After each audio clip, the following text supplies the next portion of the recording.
But we recognize that rising interest rates are going to be a challenge for a number of families across the country, and we will look at ways to be helpful. It's a very challenging situation. Canada has been successful because it's been open to immigration, and the South Asian community is a great example of a community that came with very little and created incredible wealth and success, not just for the community, but for all of Canada. And we've made plans to bring in more immigrants than ever before next year, because that will help grow the economy and solve these challenges of services and supports. Unfortunately, there's a lot of misinformation and fear out there. We are not going after the guns that hunters or farmers use. Canada is a big country with a lot of people who really like to hunt, and that's fine.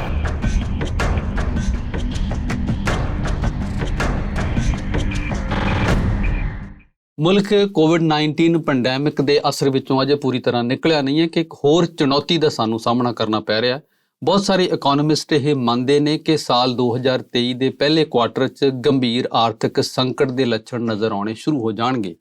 ਮੁਲਕ ਨੂੰ ਦਰਪੇਸ਼ ਇਹਨਾਂ ਚੁਣੌਤੀਆਂ ਬਾਰੇ ਗੱਲਬਾਤ ਕਰਨ ਲਈ prime minister Justin Trudeau ਅੱਜ ਰੈਡ FM ਦੇ ਟੋਰਾਂਟੋ ਸਟੂਡੀਓ 'ਚ ਨੇ ਤੇ ਸਾਡੀ ਇਸ ਗੱਲਬਾਤ ਨੂੰ ਰੈਡ FM ਦੇ ਵੈਨਕੂਵਰ ਅਤੇ ਕੈਲਗਰੀ ਸਟੇਸ਼ਨਾਂ ਤੇ ਵੀ ਸੁਣਿਆ ਜਾ ਰਿਹਾ ਹੈ। Joining us, Prime Minister of Canada, Justin Trudeau, in our Toronto studio. Welcome and thanks for coming to our studio, Prime Minister. Oh, it's good to be back at Red. I'll start with the Assembly of First Nations recent vote, and the Assembly has voted against your government's proposed gun control legislation. Would you like to comment on that? We understand how important it is to keep communities safe. Just a few weeks ago, I was in an Indigenous community in Saskatchewan that had been inflicted with terrible violence. We need to do more to keep communities safe right across the country. And as a government, we've done some of the strongest things on gun control any government has ever happened. It's now illegal to buy or sell a handgun in Canada. We've banned assault-style weapons entirely for 2 years now, and we're moving forward with legislation that's going to ensure that they stay banned into the future. Unfortunately, the gun lobby and the Conservative Party of Canada are working very, very hard to prevent that from happening. They want Canadians to have access to guns that are designed to kill the largest number of people as quickly as possible, and we don't think there should be any of those guns in Canada. Unfortunately, there's a lot of misinformation and fear out there. We are not going after the guns that hunters or farmers use. Canada is a big country with a lot of people who really like to hunt, and that's fine. But we need to keep those guns, the guns that are most dangerous, off of our streets. And we respect Indigenous perspectives. We're going to make sure we're protecting the ability of Indigenous people to continue to hunt, but they're not going to be able to use assault-style weapons. That's just too dangerous. Another major development comes from Alberta. Alberta's legislature has passed Premier Daniel Smith's Sovereignty Act. So how your government would respond to that? Our response, first and foremost, is to stay focused on the things that Albertans need. I've heard from Alberta families who are worried about the cost of groceries. I've heard from Alberta families who are having trouble paying the rent.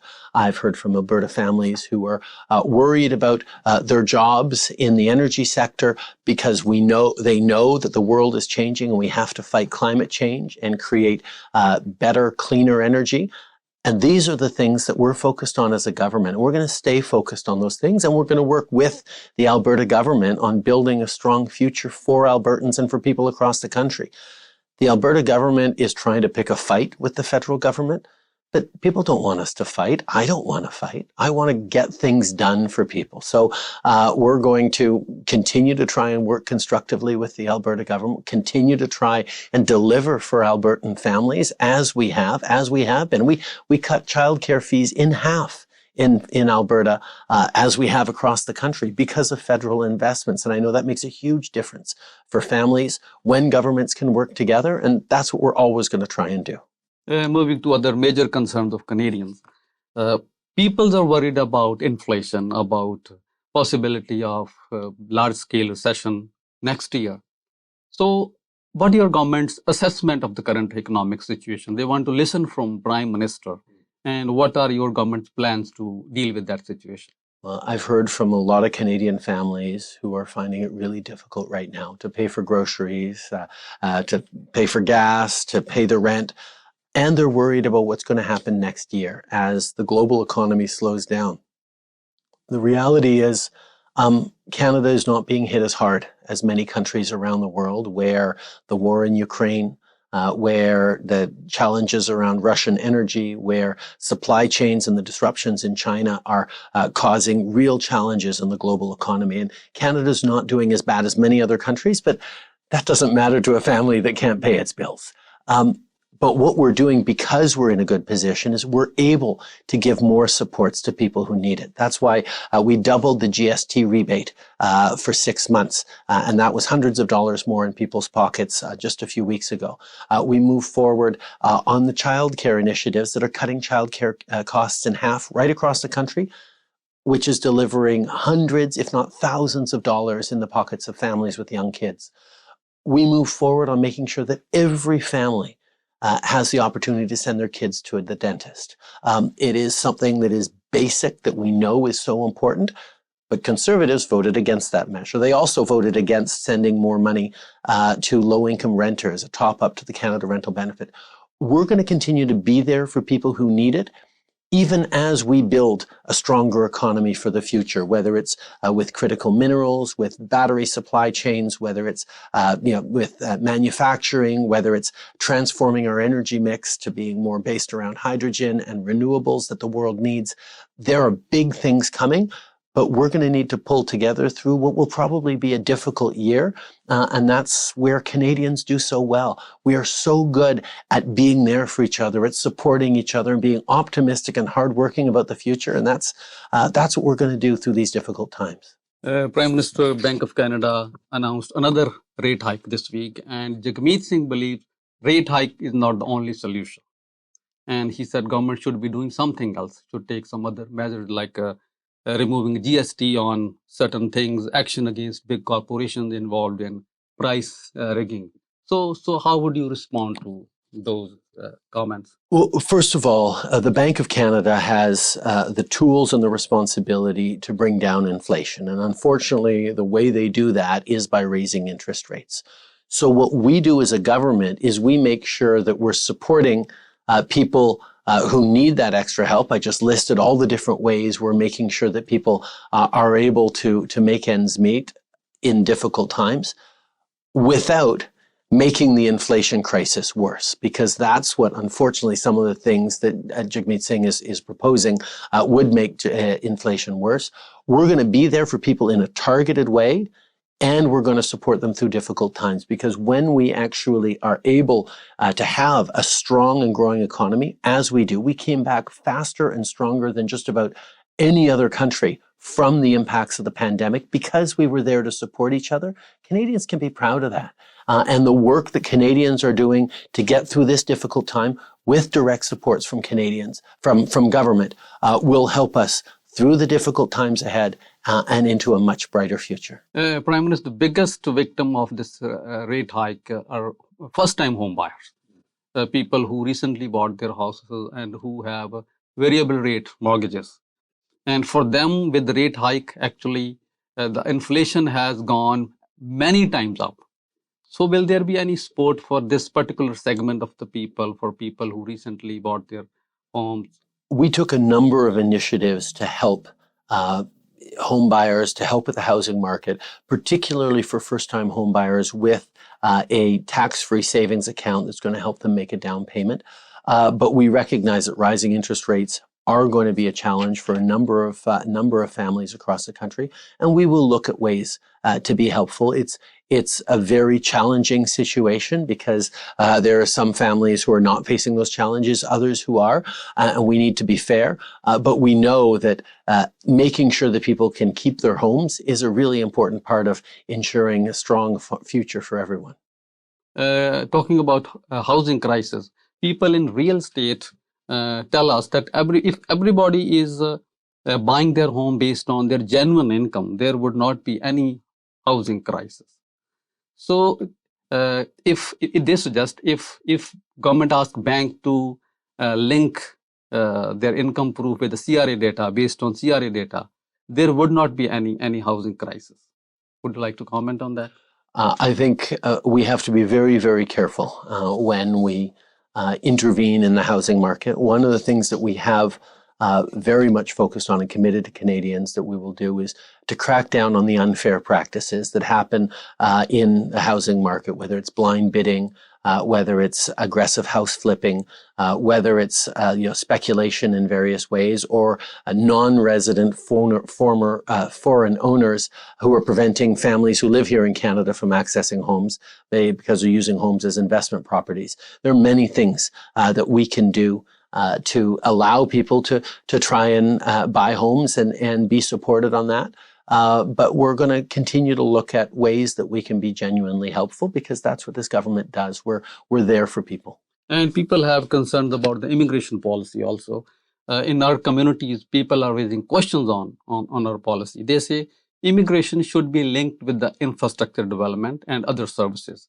Like many families don't have family doctors, and emergency waiting time is like more than 6 hours in some municipalities, and housing prices have gone beyond the capacity of ordinary Canadians.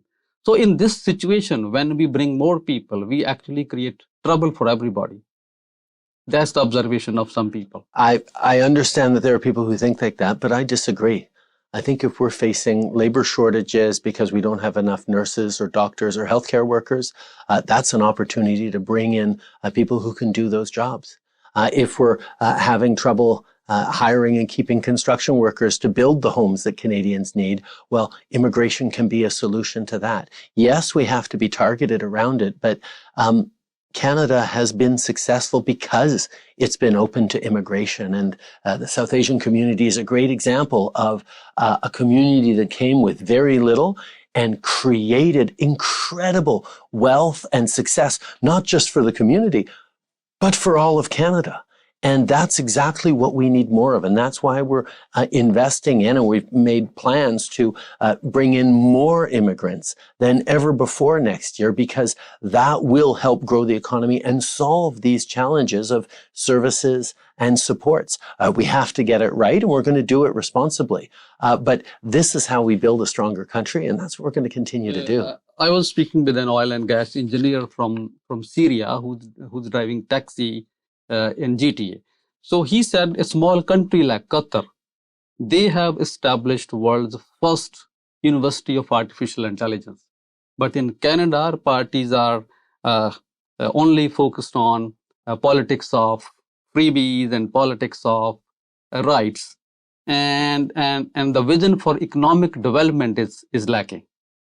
So can you comment on those observations? Well, I actually would highlight that modern AI was developed in Canada because we continue to invest in the knowledge base that Jeffrey Hinton here in Toronto put forward, that Joshua Bengio was doing in Montreal, that people were doing in Edmonton as well. Rich Sutton in Edmonton. Canada is one of the world leaders on AI, on quantum, on very advanced technologies. And that's what we're drawing on to actually create the reliable supply chain, because not only do we have human resources and academics and research and scientists that is world class, but we have the natural resources, the reserves of lithium, nickel, cobalt, copper, the things that the world is going to need for the clean energy transition, things that run those computers and those AIs that we need, all can come from Canada. Right now, they come from places like China or Russia or elsewhere that are unreliable as partners. So that when I was just in Asia talking about our Indo-Pacific strategy, which creates more opportunities to create trade, to provide the goods people need in a reliable way and build partnerships with Canadian companies, there's a huge excitement and interest in Canada that we are just beginning to see achieved. Prime Minister, crime is another challenge in many Canadian municipalities, especially big cities. Many people say this, that Canada is no longer most safe and secure place in the world. What can be done to change this perception? I think one of the challenges that we've seen the number of guns in Canada increase massively over the past 20 years. A lot of it was the previous Conservative government that created opportunities to bring in more guns than before in Canada, and that we're trying to turn back right now. And that's where strengthening gun control, keeping our communities safe, bringing in things like red and yellow flag laws to make sure it's harder for people with histories of violence to access guns. These are things that are going to be smart. The previous Conservative government also cut funding for police, for community services. We've been investing in keeping communities safe. We're going to continue to make sure we're doing the things that are necessary to keep communities safe. Prime Minister, this is my final question. People are a little anxious about the next year, and what are your government's top priorities for the year 2023? The first one is to support Canadians. We have challenging economic times around the world right now, but Canada has fundamentals that are very, very strong, which means we can invest in supporting Canadians. We can make sure we get through these difficult times. Now, every day in the House of Commons, I'm dealing with Conservatives who are yelling that we're spending too much money on investing in Canadians. But what we've shown over the past 7 years, what we showed during the pandemic, was making sure that Canadians can put food on the table, making sure that Canadians can invest in their businesses, making sure that Canadians can go to school and get the best jobs possible. That's what grows the economy, not austerity, not refusing to spend, not cuts. You can't cut your way to prosperity, despite what the Conservatives continue to say. So we're going to continue to be there to support Canadians and build not just a way through the difficult times, but a way into a stronger future, being a net zero, a supplier of energy in a net zero world, showing that we can protect nature and fight climate change while building the kinds of good jobs that people need, whether it's auto manufacturing or aerospace, whether it's bringing in pharmaceuticals, whether it's in transport or in AI. There are so many areas where Canada has tremendous advantages. Trade with the world. We're the only top economy with a free trade deal with every other top economy in the world. These are the things that we're going to continue to do. So, yes, there are challenges ahead, and we're going to tackle those challenges. But Canadians should be incredibly proud of everything they've accomplished over the past few years that have been very difficult, and how we're positioned to build even greater success for ourselves, for our communities, for our country in the coming years. Any other message you would like to add? Just that, well, that we're coming into a time where everyone hopefully will get a little break with the family. It'll be a good time to be with the loved ones, however people are celebrating, and take a reflection as we come into the new year, that things are difficult, but Canadians are always able to overcome the challenges we're faced, and we're going to do it the way we always do it, by doing it together. Prime Minister, thank you. Thank you very much for your time, and thank you for coming to our studio today. It's always a pleasure to be on Red FM.